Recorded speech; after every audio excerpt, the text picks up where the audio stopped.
안녕하세요, 여러분. 오늘 제가 들려드릴 이야기는 정말 믿기 어려운 일입니다. 62세 이탈리아 남성이 한국에서 완전히 다른 사람이 되어버린 이야기죠. 저는 알베르토 콘티입니다. 이탈리아 로마에서 평생 자동차 디자이너로 살아왔습니다. 피아트 본사 수석 디자이너였던 제가 어떻게 한국의 전통 자수에 빠져들게 되었는지, 그리고 52세 한국 여인과 사랑에 빠지게 되었는지 말이죠. 처음 한국에 왔을 때 저는 이 나라를 완전히 무시했습니다. 딸이 서울에서 전시회를 한다고 해서 마지못해 따라온 것 뿐이었거든요. 그런데 지금은 어떻게 되었을까요? 한국 영주권까지 신청하게 되었습니다. 도대체 무슨 일이 있었던 걸까요? 이 모든 변화의 시작은 북촌의 작은 자수 공방에서 만난 한 분 때문이었습니다. 정말 상상도 못할 일들이 벌어졌거든요. 지금부터 그 놀라운 이야기를 시작해 보겠습니다. 본 영상은 스토리를 재구성한 이야기입니다. 오늘 사연 시작하겠습니다. 구독과 좋아요는 구독자님께 행운을 드립니다. 저는 평생 자동차만 생각하고 살아왔습니다. 로마 외곽에 있는 제 작업실은 클래식 자동차들로 가득했죠. 페라리, 람보르기니, 알파로메오까지 제가 디자인에 참여했던 차들이 질비하게 놓여 있었습니다. 아내를 잃고 나서 딸을 혼자 키우느라 정말 힘들었어요. 그래도 제 예술에 대한 신념만큼은 흔들리지 않았습니다. 딸 마리아는 현대미술 작가로 성장했는데 저와는 예술관이 달랐어요. 제가 보기엔 요즘 젊은이들이 하는 예술이란 게 이해가 안 갔거든요. 아빠, 예술은 변화하는 거야 라고 마리아가 말할 때마다 저는 고개를 저었습니다. 진짜 예술은 고전에 있다고 생각했거든요. 어느 날 마리아가 전화를 걸어왔어요. 아빠, 서울에서 개인전을 하게 됐어요. 꼭 와주세요 라고 하더군요. 서울이라니요? 한국 말이죠? 솔직히 저는 한국이 어디 있는지도 제대로 몰랐어요. 마리아, 거기서 뭘 한다는 거지? 예술을 아는 사람이나 있겠어? 라고 말했죠. 하지만 딸의 간절한 부탁을 거절할 수는 없었습니다. 마지못해 비행기표를 끊었어요. 14시간이나 되는 긴 비행이었는데 정말 지겨웠습니다. 기내에서 한국에 대한 책을 읽어봤지만 별로 인상 깊지 않았어요. 그냥 아시아의 작은 나라 정도로만 생각했거든요. 인천공항에 도착했을 때 첫 느낌은 생각보다 큰 해였습니다. 하지만 여전히 회의적이었어요. 이런 곳에서 무슨 예술이 나올 수 있을까 하는 생각뿐이었죠. 마리아가 마중 나와서 반갑게 맞아주었지만 저는 빨리 전시회나 보고 돌아가고 싶었습니다. 서울 시내로 들어오면서 보니 건물들이 정말 많더군요. 하지만 제가 알던 유럽의 아름다운 건축과는 너무 달랐어요. 이게 뭐야? 다 똑같이 생겼네라고 중얼거렸습니다. 마리아는 제 표정을 보고 한숨을 쉬었어요. 딸도 제가 한국을 좋아하지 않을 거라는 걸 알고 있었거든요. 그런 제가 어떻게 한국에서 인생을 바꾸게 되었을까요? 정말 놀라운 일들이 기다리고 있었습니다. 마리아의 전시회가 열리는 갤러리에 도착했을 때 정말 깜짝 놀랐습니다. 생각보다 훨씬 세련되고 현대적이었거든요. 하지만 더 큰 충격이 기다리고 있었어요. 마리아가 한 남자를 소개하더군요. 아빠, 소개할 사람이 있어요. 제 파트너 김진우예요 라고 말하는 순간 정말 당황했습니다. 김진우는 30대 후반의 한국 남성이었어요. 동양화를 그리는 작가라고 하더군요. 처음엔 그냥 동료 작가인 줄 알았는데 파트너라니요? 연인이라는 뜻 아니겠어요? 머릿속이 하얘졌습니다. 잠깐 마리아. 파트너가 무슨 뜻이지? 라고 물어봤어요. 마리아는 얼굴이 빨개지더니 아빠, 우리 사귀고 있어요.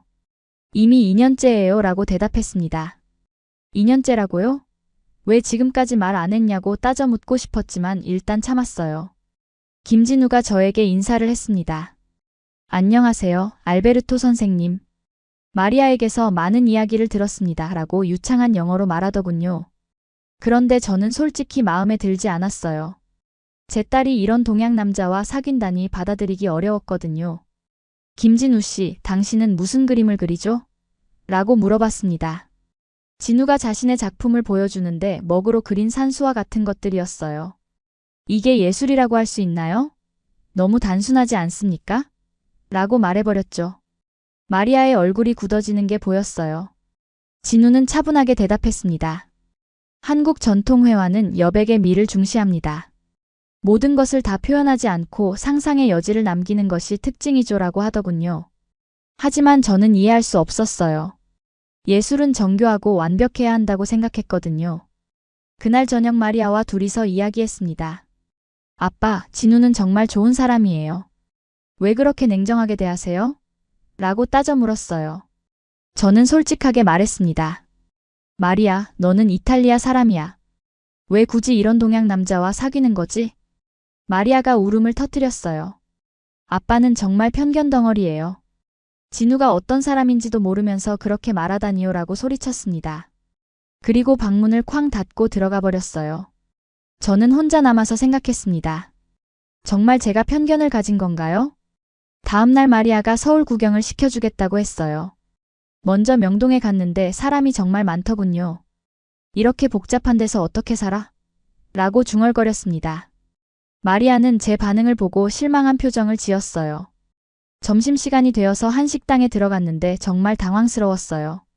김치, 된장찌개 같은 음식들이 나오는데 냄새가 너무 강했거든요. 이걸 어떻게 먹으라고 하는 거야? 라고 말했더니 마리아가 화를 냈어요. 아빠, 적어도 시도는 해보세요 라고 하더군요. 억지로 젓가락질을 해봤는데 정말 어려웠어요. 포크가 훨씬 편한데 왜 이런 불편한 도구를 쓰는지 이해할 수 없었습니다. 게다가 음식도 너무 맵고 짜서 입에 맞지 않았어요. 결국 거의 먹지 못하고 나왔죠. 지하철을 타는데 또 다른 충격이 기다리고 있었어요. 젊은 사람이 저에게 자리를 양보하려고 하더군요. 괜찮습니다. 앉아 있으세요 라고 말했는데 계속 일어서려고 했어요. 마리아가 설명해 줬어요. 한국에서는 어르신께 자리를 양보하는 게 기본 예의예요 라고 말이죠. 하지만 저는 오히려 불편했어요. 왜 나이가 많다고 특별 대우를 받아야 하는 건가요? 이탈리아에서는 그냥 먼저 온 사람이 앉는 게 당연한데 말이에요. 게다가 지하철역마다 안내 방송이 너무 시끄럽더군요. 조용히 좀 하면 안 되나? 라고 투덜거렸어요. 거리를 걷다 보니 사람들이 다들 바쁘게 움직이더군요. 여유가 없어 보였어요. 이런 식으로 살면 스트레스만 쌓이겠어 라고 생각했습니다. 마리아는 제 표정을 보고 알았나 봐요. 아빠, 왜 그렇게 인상을 쓰고 계세요? 라고 물어봤거든요. 마리아, 이 나라 사람들은 왜 이렇게 급하게 살까? 그리고 음식도 이상하고 문화도 이해하기 어려워라고 솔직하게 말했어요. 마리아가 한숨을 크게 쉬었습니다. 아빠는 정말 변화를 받아들이기 싫어하시는군요 라고 말하더군요. 그날 밤 호텔에서 혼자 생각해봤어요. 정말 제가 너무 고집이 센 건가요? 하지만 평생 살아온 방식을 바꾸기는 쉽지 않았어요. 62년을 이탈리아식으로 살아왔는데 며칠 만에 한국을 이해하라는 게 무리 아닌가요? 3일째 되는 날 마리아가 진우와 함께 경복궁에 가자고 했어요. 아빠, 한국의 전통 건축도 보시고 역사도 알아보세요 라고 하더군요. 솔직히 별로 기대하지 않았지만 따라갔어요. 경복궁에 들어서니 생각보다는 인상적이었어요. 하지만 이탈리아의 웅장한 건축물들과 비교하면 너무 소박하더군요. 이게 왕궁이라고? 로마의 콜로세움이나 바티칸에 비하면 너무 작아라고 말해버렸죠. 진우가 설명해 주었어요. 한국 건축은 자연과의 조화를 중시합니다. 너무 크고 화려하면 오히려 자연을 해친다고 생각했거든요 라고 말이죠. 하지만 저는 납득이 안 갔어요. 예술은 인간의 위대함을 보여주는 거 아닙니까? 이렇게 겸손할 필요가 있나요? 마리아가 중간에서 애쓰고 있는 게 보였어요. 아빠, 모든 문화가 다를 수 있잖아요. 꼭 이탈리아 방식이 옳다고 할 수는 없어요 라고 말했습니다. 그런데 저는 더 화가 났어요. 제 딸이 외국 남자 편을 든다는 생각이 들었거든요. 점심을 먹으러 간 음식점에서 결정적인 사건이 벌어졌어요. 진우가 저에게 젓가락 사용법을 가르쳐 주려고 했거든요. 알베르토 선생님, 이렇게 잡으시면 더 편하실 거예요 라고 말하면서 제 손을 잡으려고 했어요. 그 순간 폭발했습니다. 젓가락 따위 배우고 싶지 않아요. 포크가 훨씬 문명적이거든요 라고 소리쳤어요. 식당 안이 조용해질 정도였죠. 마리아가 얼굴이 새빨갛게 되어서 아빠, 지금 뭐 하시는 거예요? 라고 외쳤습니다. 저는 멈출 수 없었어요. 마리아, 너는 이탈리아 사람이야. 왜 이런 미개한 문화에 맞춰 살려고 하는 거지? 진우 씨도 마찬가지고 마리아라고 말해버렸죠. 진우의 얼굴이 굳어졌어요. 처음으로 화난 표정을 짓더군요. 알베르토 선생님, 한국 문화를 미개하다고 하시는 건 너무하지 않습니까? 라고 진우가 조용하지만 단호하게 말했어요.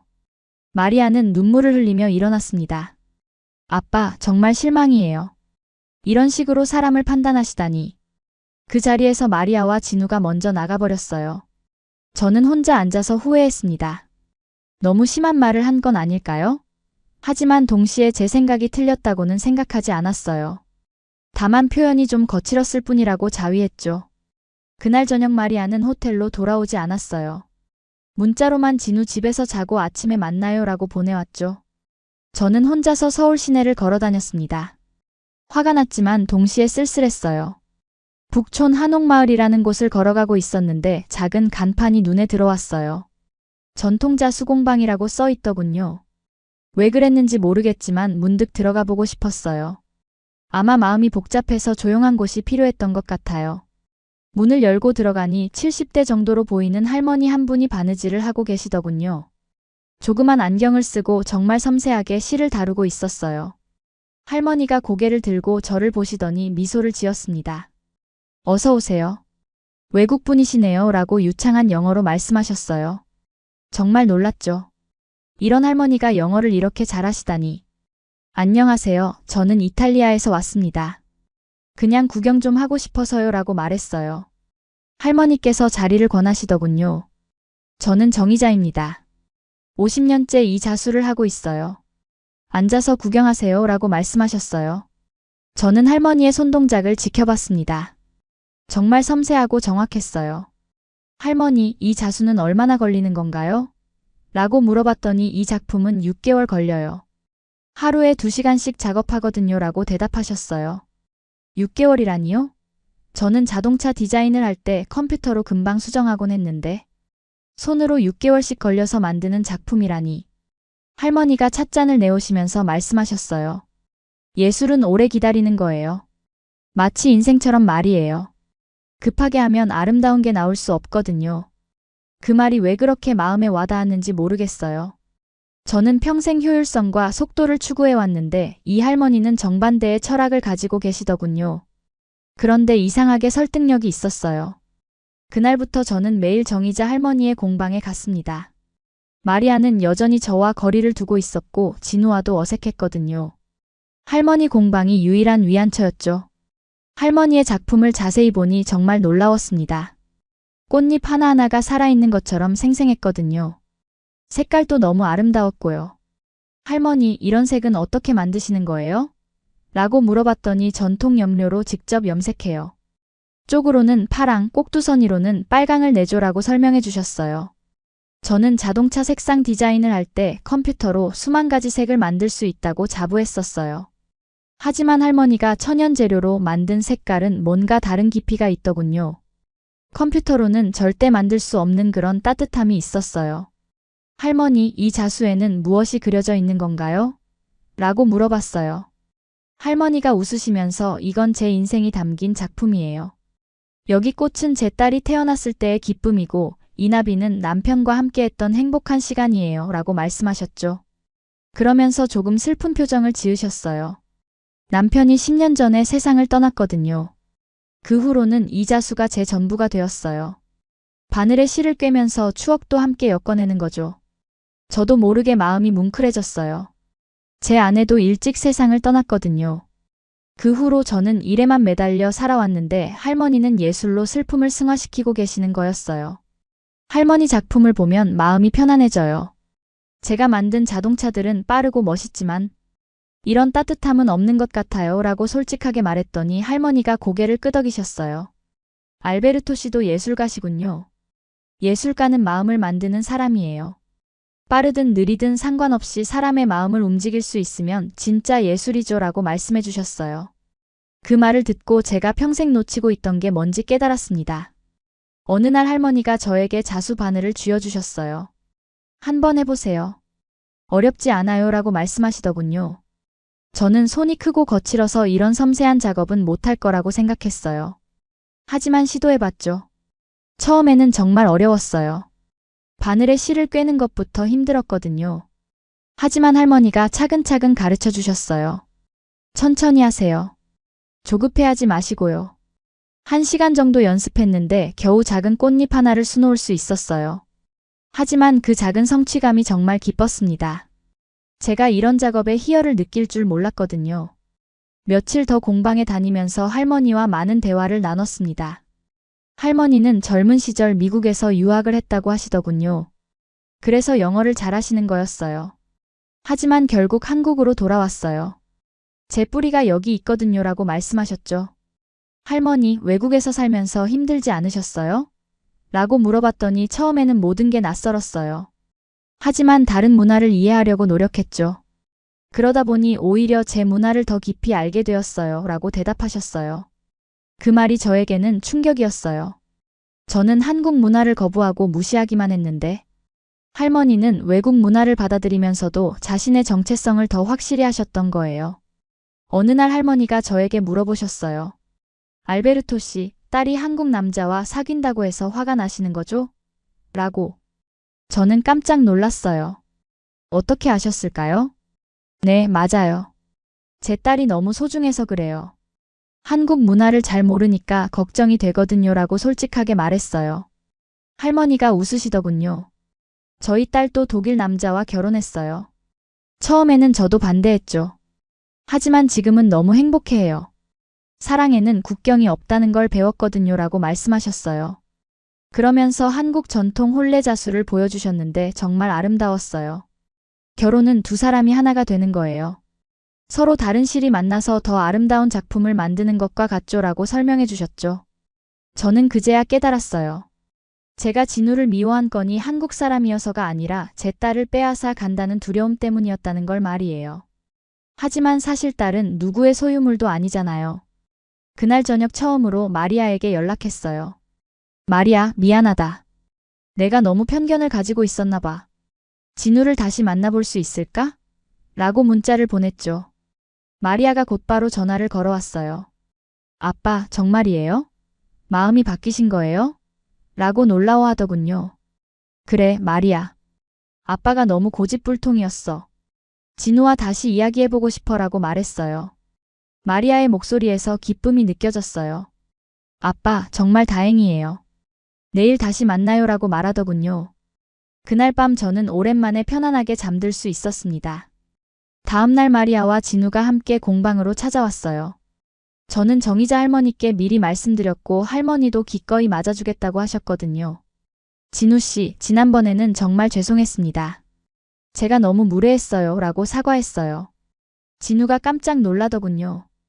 괜찮습니다. 알베르토 선생님.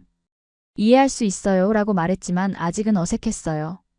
할머니가 나서주셨어요. 진우야, 내 작품 좀 가져왔니? 라고 물어보시더군요. 진우가 가방에서 몇 점의 그림을 꺼냈는데 이번에는 정말 자세히 봤어요. 먹으로 그린 산과 강이었는데 정말 단순해 보였어요. 하지만 할머니가 설명해 주시니 달랐어요. 여기 보세요. 산은 그렸지만 구름은 그리지 않았어요. 하지만 구름이 있다는 걸 느낄 수 있죠. 이게 바로 여백의 미예요. 라고 말씀하셨어요. 저는 진우의 그림을 다시 봤어요. 처음에는 그냥 비어있는 공간이라고 생각했는데 이제 보니 그 빈 공간에서 바람이 불고 구름이 흘러가는 게 느껴졌어요. 정말 신기했죠. 진우 씨, 이 그림에서 이런 느낌을 어떻게 표현하신 거예요? 라고 물어봤더니 진우가 설명해 주었어요.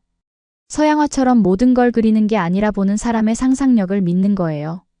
완성은 보는 사람이 하는 거죠. 라고 말이에요. 그 순간 정말 깨달았어요. 제가 자동차를 디자인할 때도 모든 걸 다 보여주려고 했는데 때로는 상상의 여지를 남기는 게 더 아름다울 수도 있겠다는 생각이 들었거든요. 할머니가 말씀하셨어요. 알베르토 씨도 예술가시니까 진우와 이야기가 많을 거예요. 서로 다른 분야지만 예술가의 마음은 같거든요. 그날부터 진우와 저는 예술에 대해 긴 대화를 나눴어요. 처음에는 서로의 차이점만 보였는데 이야기를 나누다 보니 공통점이 더 많다는 걸 알았어요. 둘 다 아름다운 것을 만들고 싶어하고 사람들에게 감동을 주고 싶어 했거든요. 마리아가 정말 기뻐했어요. 아빠, 이제야 진짜 아빠 같아요. 라고 말하면서 제 팔에 매달렸죠. 그 모습을 보니 그동안 제가 얼마나 고집불통이었는지 후회됐어요. 어느 날 저녁 우리 넷이 함께 한식당에 갔어요. 이번에는 저도 거부감 없이 음식을 맛봤어요. 김치도 처음에는 맵다고 생각했는데 계속 먹다 보니 중독적인 맛이 있더군요. 아빠, 어때요? 한국 음식 맛있죠? 라고 마리아가 물어봤을 때 생각보다 괜찮네. 특히 이 김치찌개라는 게 정말 맛있어 라고 대답했어요. 진우가 깜짝 놀라더군요. 한국에 온 지 일주일이 지나면서 저는 매일 정희자 할머니의 공방에 갔습니다. 마리아와 진우는 전시회 준비로 바빴고 저는 할머니와 대화하는 시간이 가장 즐거웠거든요. 할머니는 정말 지혜로운 분이셨어요. 인생에 대한 깊은 통찰력을 가지고 계셨죠. 알베르토 씨, 이탈리아에서는 혼자 사세요? 라고 물어보시더군요. 네, 아내가 세상을 떠난 후로 계속 혼자 살고 있어요. 딸이 가끔 와주지만 대부분 혼자예요. 라고 답했더니 할머니가 고개를 끄덕이셨어요. 저도 그래요. 남편이 돌아가시고 나서 10년 동안 혼자 살고 있거든요. 처음에는 정말 외로웠어요. 하지만 이 자수가 있어서 견딜 수 있었죠. 라고 말씀하셨어요. 그러면서 할머니가 보여주신 자수 작품 중에 특별한 것이 있었어요. 남편과 함께 찍은 사진을 자수로 재현한 작품이었거든요. 정말 정교하고 아름다웠어요. 이 작품은 얼마나 걸리셨어요? 라고 물어봤더니 2년 걸렸어요.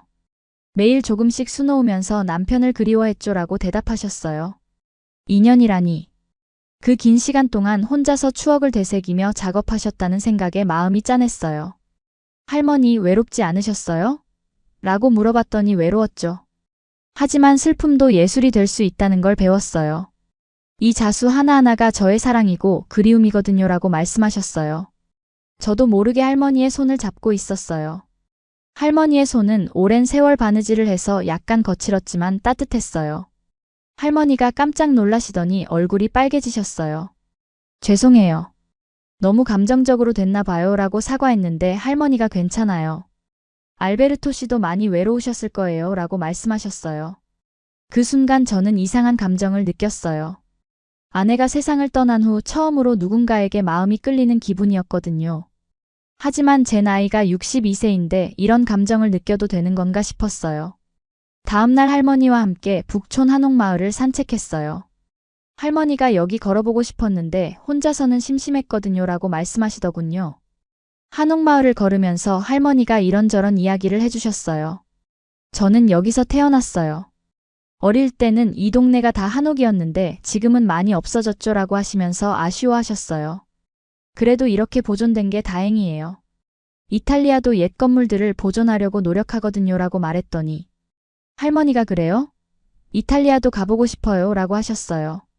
언젠가 기회가 되면 안내해 드릴게요. 라고 말했는데 그 순간 저도 놀랐어요. 왜 그런 말을 했을까요? 하지만 정말로 할머니에게 제 고향을 보여드리고 싶었어요. 한국에 온 지 2주일이 지났을 때 마리아의 전시회가 성공적으로 끝났어요. 많은 사람들이 와서 작품을 보고 좋은 반응을 보여줬거든요. 저도 마리아의 작품을 다시 보니 예전과는 다르게 느껴졌어요. 마리아의 작품에도 동양적인 여백의 미가 있었어요. 아마 진우의 영향을 받은 것 같았죠. 하지만 그것이 마리아의 작품을 더욱 아름답게 만들고 있었어요. 마리아, 내 작품이 정말 발전했구나라고 말했더니 마리아가 깜짝 놀라더군요. 정말요, 아빠? 어떤 부분이요? 라고 물어봤어요. 여백을 잘 활용했어. 예전에는 캠퍼스를 다 채우려고 했는데 이제는 비어있는 공간도 작품의 일부로 만들었네라고 설명해 주었더니 마리아가 정말 기뻐했어요. 전시회가 끝난 후 마리아가 저에게 물어봤어요. 아빠, 이제 이탈리아로 돌아가실 거죠? 라고 말이에요. 그 순간 저는 고민에 빠졌어요. 정말 돌아가야 할까요? 마리아, 나는 좀 더 있고 싶어라고 말했더니 마리아가 깜짝 놀라더군요. 정말요? 얼마나 더요? 라고 물어봤어요. 모르겠어. 아니면 아예 여기서 살까도 생각 중이야 라고 답했더니 마리아가 더욱 놀랐어요. 아빠, 정말 그런 생각이세요? 정희자 할머니와 함께 있으면 마음이 편안해져. 그리고 이 나라도 생각보다 살기 좋은 것 같고라고 솔직하게 말했어요. 마리아가 잠깐 생각하더니 아빠가 행복하시면 저도 좋아요. 진우도 아빠가 계시면 좋아할 거예요 라고 말해주었어요. 그날 저녁 정희자 할머니께 제 마음을 털어놨어요. 할머니, 저는 한국에서 살고 싶어요. 할머니와 함께요 라고 말했죠. 할머니가 깜짝 놀라시더니 알베르토 씨, 정말이세요? 하지만 이탈리아가 고향인데라고 걱정해 주셨어요. 고향은 사람이 만드는 거라고 생각해요. 할머니가 있는 곳이 제게는 고향이 될 수 있어요. 라고 말했더니 할머니의 눈에 눈물이 맺혔어요. 저도 알베르토 씨와 함께 있으면 행복해요. 하지만 너무 갑작스럽지 않나요? 라고 하시더군요. 할머니, 제 나이가 62세예요. 이제 남은 인생을 의미 있게 보내고 싶어요. 할머니와 함께라면 가능할 것 같거든요. 라고 진심을 담아 말했어요. 며칠 후 저는 마리아와 진우에게 정식으로 발표했어요. 나는 한국에 남아서 정희자 할머니와 결혼하고 싶어라고 말이에요. 마리아가 정말 놀라더군요. 아빠, 결혼까지요? 정말 심각하게 생각하시는 거네요. 라고 말했어요. 그래, 마리아. 나는 정희자 씨를 진심으로 사랑해. 나이는 중요하지 않아라고 확신을 가지고 말했어요. 제가 한국에 남기로 결정한 후 모든 일이 빠르게 진행되었어요. 먼저 이탈리아에 있는 가족들에게 소식을 알렸는데 처음에는 모두 깜짝 놀랐어요. 제 형이 전화를 걸어서 알베르토, 정말 미쳤구나. 62세의 한국 여자와 결혼한다고? 라고 말하더군요.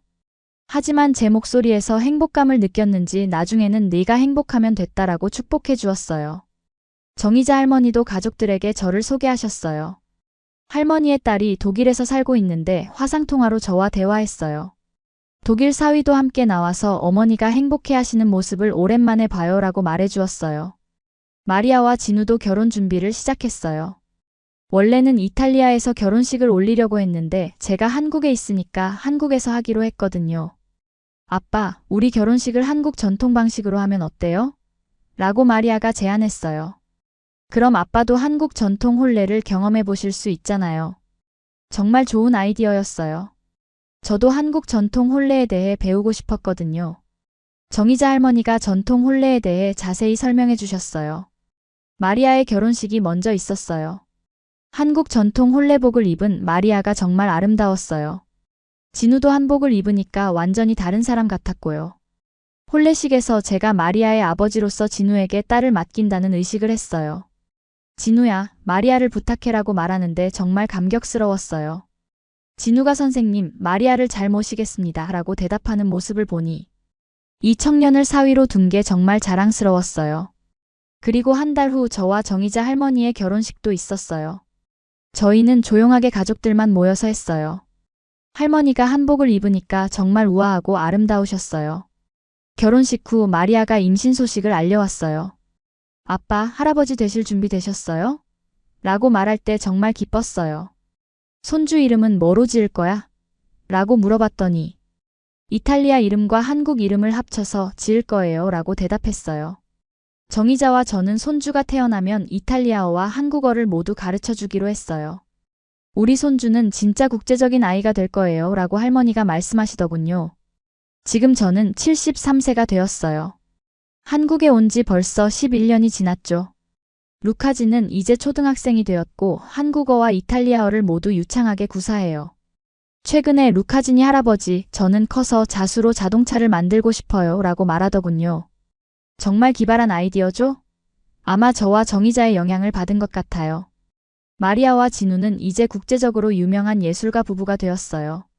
둘이 함께 작업한 작품들이 세계 여러 나라에서 전시되고 있거든요. 정희자와 저도 여전히 작품 활동을 하고 있어요.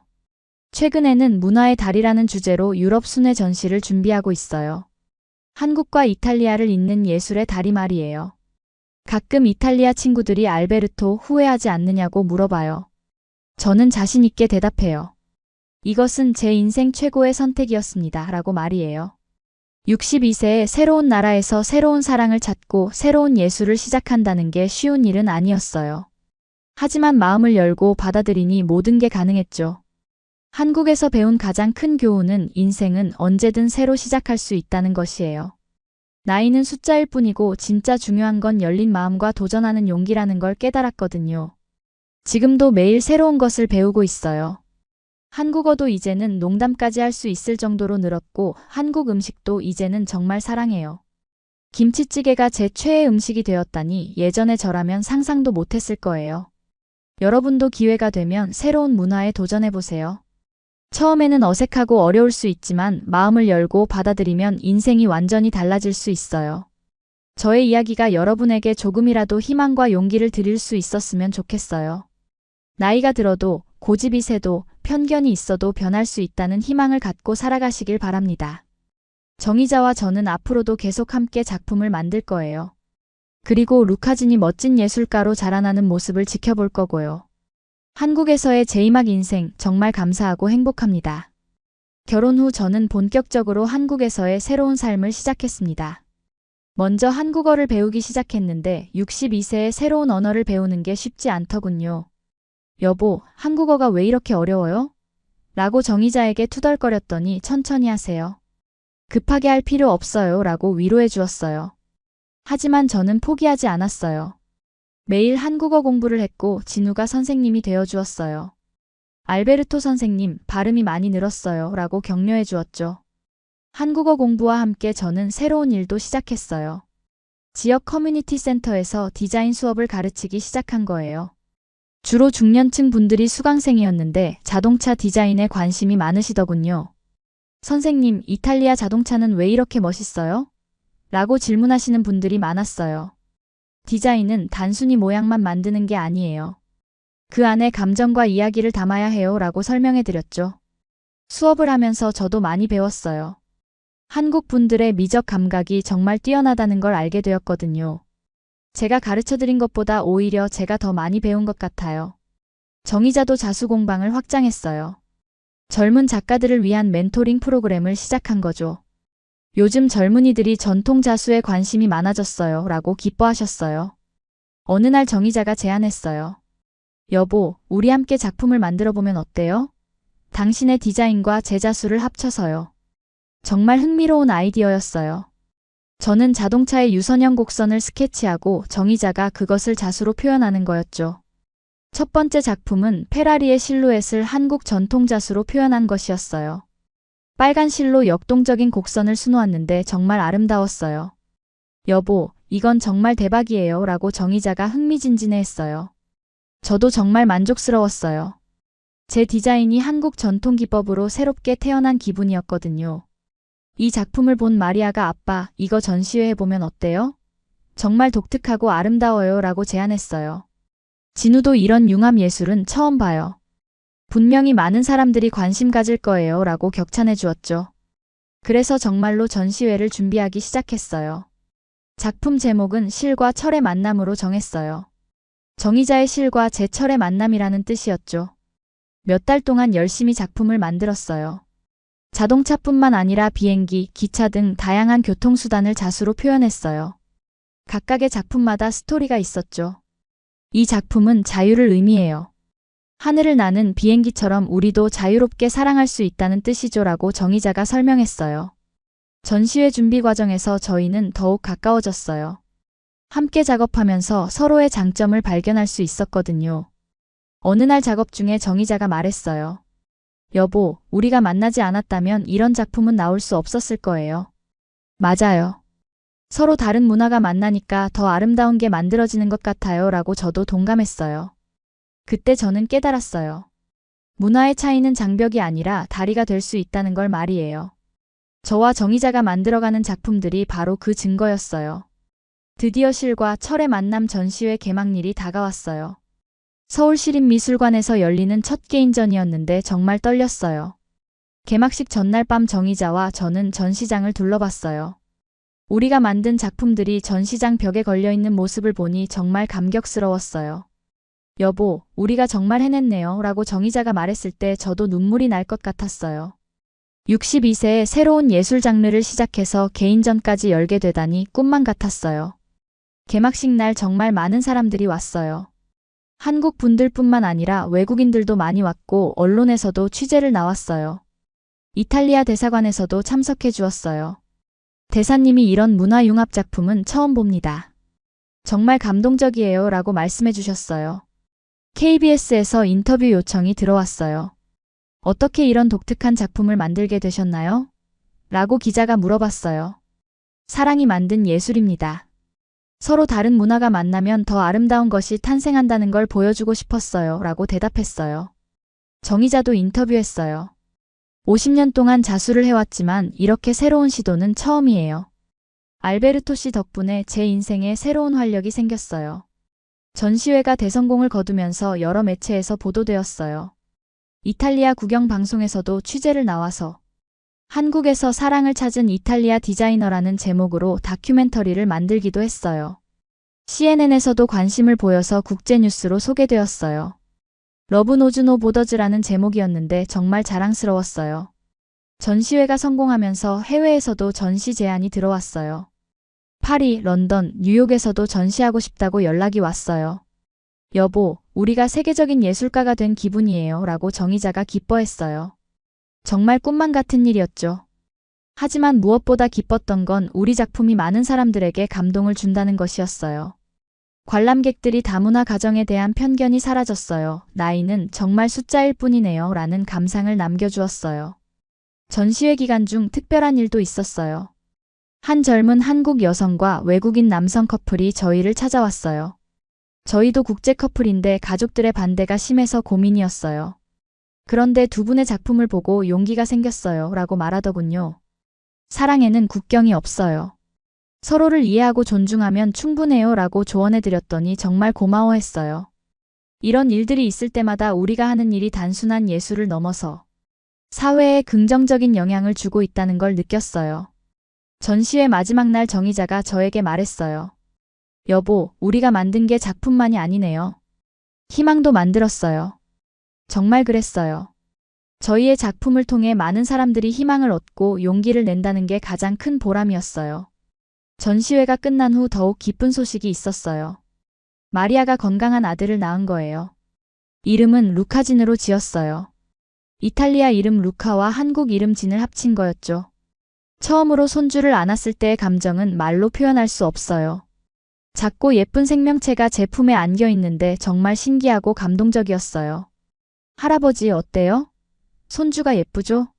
라고 마리아가 물어봤을 때 세상에서 가장 예쁜 아기야 라고 대답했어요. 정의자도 할머니가 되어서 정말 기뻐했어요. 우리 루카진이 이렇게 예쁠 수가 있나요? 라고 하루 종일 아기만 쳐다보시더군요. 루카진은 자라면서 자연스럽게 이탈리아어와 한국어를 함께 배웠어요. 저는 이탈리아어를, 정의자는 한국어를, 진우는 한국 전통 문화를, 마리아는 예술을 가르쳤어요. 노노라고 이탈리아어로 할아버지를 부르던 루카진이 할머니, 배고파요라고 한국어로 말할 때는 정말 신기했어요. 루카진이 3살이 되었을 때 특별한 일이 있었어요. 정의자의 자수 작업을 보고 나도 해보고 싶어요 라고 말하더군요. 아직 어려서 바늘은 위험해. 대신 크레용으로 그림 그려보자라고 제가 말했더니 루카진이 정말 열심히 그림을 그렸어요. 놀랍게도 루카진의 그림에는 자동차와 꽃이 함께 그려져 있었어요. 할아버지의 자동차와 할머니의 자수를 모두 기억하고 있었던 거예요. 우리 손주가 벌써 예술가 기질이 있네요 라고 정의자가 자랑스러워했어요. 루카진이 5살이 되었을 때는 정말로 자수를 배우고 싶다고 했어요. 할머니, 저도 예쁜 꽃 만들고 싶어요 라고 말이에요. 정의자가 아주 쉬운 것부터 가르쳐주기 시작했어요. 물론 진짜 바늘 대신 플라스틱 바늘을 사용했지만 루카진은 정말 집중해서 배웠어요. 루카진아, 이건 단순한 바느질이 아니야. 마음을 담는 거란다라고 제가 말해주었어요. 할아버지의 마음, 할머니의 마음, 그리고 너의 마음을 모두 담는 거지. 루카진이 고개를 끄덕이면서 네, 할아버지. 저도 마음을 담을 거예요 라고 대답할 때 정말 기특했어요. 저희 가족은 매주 일요일마다 함께 모여서 시간을 보냈어요. 마리아와 진우는 예술 작업 이야기를, 정의자와 저는 새로운 작품 계획을, 루카진은 유치원에서 있었던 재미있는 일들을 이야기했어요. 우리 가족이 이렇게 화목할 줄 누가 알았겠어요 라고 마리아가 말할 때마다 정말 감사한 마음이 들었어요. 처음 한국에 왔을 때는 모든 게 낯설고 어색했는데 이제는 한국이 진짜 고향이 된 기분이었어요. 어느 날 루카진이 저에게 물어봤어요. 할아버지, 왜 이탈리아에서 한국으로 왔어요? 저는 루카진의 눈을 보며 말했어요. 사랑 때문이야, 루카진아. 할머니를 사랑하게 되었고, 너희 가족을 사랑하게 되었고, 이 나라를 사랑하게 되었어. 그럼 할아버지는 한국 사람이에요? 라고 루카진이 다시 물었어요. 응, 이제는 한국 사람이기도 하고 이탈리아 사람이기도 해. 두 나라를 모두 사랑하거들라고 대답해 주었어요. 루카진이 환하게 웃으며 저도 그럼 이탈리아 사람이면서 한국 사람이네요 라고 말했을 때 정말 뿌듯했어요. 루카진이 초등학교에 입학하면서 저희 가족에게 새로운 도전이 시작되었어요. 루카지는 학교에서 우리 할아버지는 이탈리아 사람이에요 라고 자랑스럽게 소개했대요. 선생님이 저를 만나보고 싶다고 해서 학교에 갔는데 정말 놀라웠어요. 루카진이 이탈리아어로 숫자를 세는 걸 친구들에게 가르쳐줘요 라고 말씀하시더군요. 저희 손주가 남에게 폐를 끼치는 건 아니죠? 라고 걱정스럽게 물어봤더니 아니에요. 오히려 다른 아이들이 외국어에 관심을 갖게 되어서 좋아요 라고 대답해 주셨어요. 그 말을 듣고 정말 안심이 되었어요. 루카진이 두 문화의 다리 역할을 하고 있다는 생각이 들었거든요. 한편 정의자와 저의 작품 활동도 계속되었어요. 실과 철의 만남 시리즈가 성공하면서 더 많은 작품 의뢰가 들어왔어요. 한국관광공사에서 한국의 아름다움을 세계에 알리는 작품을 만들어달라는 요청이 왔어요. 저희는 한국의 사계절을 자동차 디자인과 전통자수로 표현하기로 했어요. 봄에는 벚꽃과 스포츠카, 여름에는 녹음과 컨버터블, 가을에는 단풍과 클래식카, 겨울에는 눈과 SUV를 조합했어요. 각 작품마다 6개월씩 걸렸지만 정말 아름다운 작품들이 나왔어요. 여보, 우리가 이렇게 많은 작품을 만들 줄 누가 알았겠어요? 라고 정의자가 감탄했어요. 정말 그래요. 사랑이 이런 에너지를 주는 거군요. 라고 저도 동감했어요. 그런데 어느 날 큰 기회가 찾아왔어요. 베니스 비엔날레에서 저희 작품을 전시하고 싶다는 연락이 온 거예요. 정말요? 베니스 비엔날레라니 믿을 수 없어요. 라고 정의자가 놀라워했어요. 베니스 비엔날레는 세계에서 가장 권위 있는 예술 전시회 중 하나거든요. 이제 정말 세계 무대에 우리 작품을 선보이는 거네요. 라고 제가 말했더니 정의자가 걱정스러운 표를 지었어요. 여보, 저는 영어도 잘 못하는데 괜찮을까요? 라고 하시더군요. 걱정 마세요. 작품이 모든 걸 말해줄 거예요. 예술에는 언어가 필요 없거든요. 라고 위로해드렸어요. 베니스 비엔날레 준비를 하면서 저희는 더욱 바빠졌어요. 새로운 작품도 만들어야 했고 기존 작품들도 보완해야 했거든요. 루카진도 할아버지 할머니가 유명해진다는 게 신기했나 봐요. 할아버지, 텔레비전에 나와요? 라고 물어보더군요. 그럴 수도 있지. 루카진이도 자랑스러워해도 되라고 대답해 주었어요. 마리아와 진우도 저희를 정말 자랑스러워했어요. 아빠, 정말 대단하세요. 이런 국제적인 전시에 참여하시다니라고 마리아가 말했어요. 우리 가족 모두가 예술가가 되었네요. 라고 진우도 기뻐했어요. 베니스로 떠나기 전날 밤 정의자가 저에게 말했어요. 여보, 꿈만 같아요. 제가 베니스까지 가게 될 줄 누가 알았겠어요. 당신이 있어서 가능한 일이에요. 정의자 씨가 없었다면 이런 일은 일어나지 않았을 거예요. 라고 진심으로 말했어요. 그렇게 저희는 새로운 도전을 위해 베니스로 향했어요. 62세에 시작된 저의 한국 인생이 이제 세계 무대로 뻗어나가고 있었어요. 베니스에 도착했을 때의 감격은 지금도 잊을 수 없어요. 수상택시를 타고 산마르코 광장에 도착하니 정말 꿈만 같았어요. 정의자도 이렇게 아름다운 곳이 있다니라고 감탄하셨어요. 베니스 비엔날레 한국관에서 저희를 맞아주었어요. 큐레이터가 알베르토와 정의자의 작품은 정말 독특합니다. 동서양의 만남을 이렇게 아름답게 표현한 작품은 처음 봐요 라고 말해주었어요. 전시 준비를 하면서 정말 많은 사람들이 저희 작품에 관심을 보였어요. 이탈리아 언론에서도 고향으로 돌아온 이탈리아 디자이너의 한국 사랑 이야기라는 제목으로 기사를 썼어요. 개막식 날 정말 많은 사람들이 저희 전시관을 찾았어요. 유럽의 유명한 예술가들과 컬렉터들이 와서 작품을 보고 감탄했어요. 한 프랑스 예술가가 저에게 말했어요. 이런 융합 예술은 처음 봅니다. 어떻게 이런 아이디어를 생각하셨나요? 사랑에서 나온 아이디어예요. 서로 다른 문화를 사랑하게 되면 새로운 창작이 가능해져요. 라고 대답했어요. 정의자도 많은 사람들과 이야기를 나눴어요. 영어가 서툴렀지만 통역사의 도움을 받아가며 한국 전통 자수에 대해 설명했어요.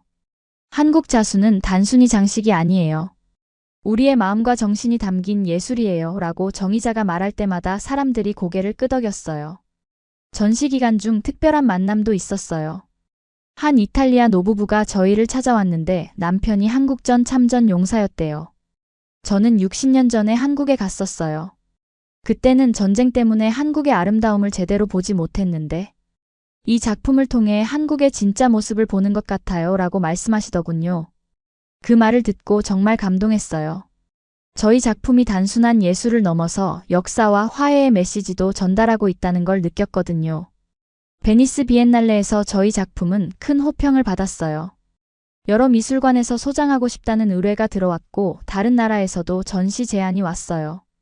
여보, 우리가 정말 세계적인 예술가가 된 것 같아요 라고 정의자가 신기해했어요. 당신의 전통 자수가 세계인들의 마음을 움직이고 있어요 라고 저도 자랑스러웠어요.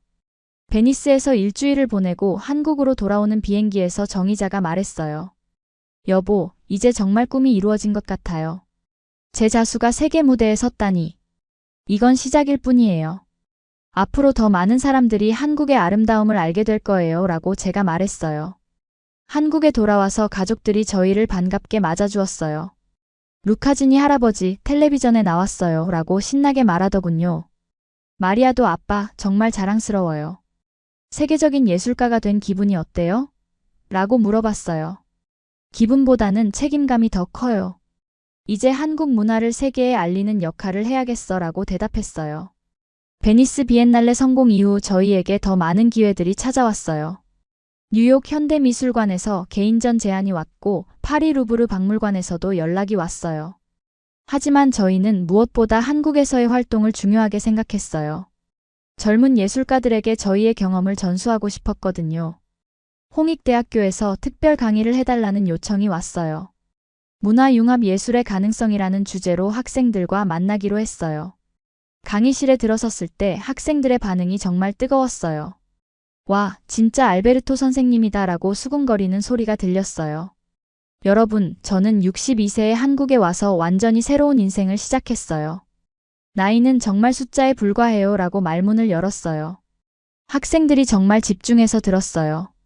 한 학생이 질문했어요. 선생님, 처음에 한국 문화를 거부하셨다고 하는데 어떻게 마음이 바뀌셨나요? 편견을 버리고 열린 마음으로 바라보니 모든 게 달라 보였어요. 문화의 차이는 장벽이 아니라 새로운 가능성이에요 라고 답했어요. 정의자도 학생들에게 자수시연을 보여주었어요. 전통 기법이지만 새로운 소재와 만나면 현대적인 작품이 될 수 있어요 라고 설명하셨어요. 학생들이 할머니 정말 멋있어요 라고 감탄했어요. 정의자가 할머니라고 부르지 말고 선생님이라고 해라고 웃으시니 학생들이 웃음을 터뜨렸어요. 강의가 끝난 후 한 학생이 저희에게 다가왔어요. 저도 할머니처럼 전통 자수를 배우고 싶어요. 현대적인 작품을 만들어 보고 싶거든요. 그럼 우리 공방에 와요. 기꺼이 가르쳐 드릴게요 라고 정의자가 말씀하셨어요. 그렇게 저희 공방에는 젊은 예술가들이 찾아오기 시작했어요. 전통 자수를 배우면서 자신만의 현대적 해석을 시도하는 학생들이 늘어났어요.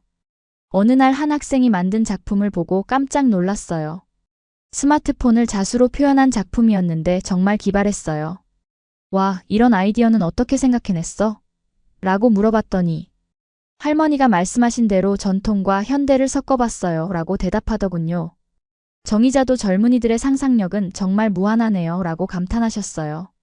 그때 저는 깨달았어요. 저희가 단순히 작품을 만드는 게 아니라 새로운 예술가들을 키우고 있다는 걸 말이에요. 루카진도 이제 7살이 되어서 할아버지 할머니의 일을 더 잘 이해하게 되었어요. 할아버지, 저도 커서 예술가가 될 거예요 라고 말하더군요. 그럼 루카진만의 특별한 예술을 만들어야겠네 라고 제가 말했어요. 네, 이탈리아와 한국을 섞은 완전히 새로운 예술을 만들 거예요 라고 루카진이 자신 있게 말했어요. 그 말을 듣고 정말 뿌듯했어요. 우리 손주가 미래에 어떤 예술가가 될지 정말 기대됐거든요. 어느 날 저희에게 특별한 제안이 왔어요. 한국 정부에서 문화외교관으로 활동해달라는 요청이었어요. 문화외교관이요? 라고 정의자가 놀라워했어요. 네, 세계 각국을 다니면서 한국 문화의 아름다움을 알리는 역할이에요 라고 담당자가 설명했어요. 저희는 흔쾌히 수락했어요. 이제 정말로 한국 문화를 세계에 알리는 공식적인 역할을 맡게 된 거였어요. 첫 번째 임무는 독일에서 열리는 문화교류 행사였어요. 정의자의 딸이 독일에 살고 있어서 더욱 특별한 의미가 있었어요. 여보, 이제 정말 전 세계가 우리 무대가 된 것 같아요 라고 정의자가 말했어요. 그래요. 하지만 언제나 한국이 우리 고향이라는 걸 잊지 말아요 라고 제가 답했어요. 그렇게 저희의 새로운 여정이 시작되었어요. 세계 곳곳에서 한국의 아름다움을 알리는 문화외교관으로서 말이에요.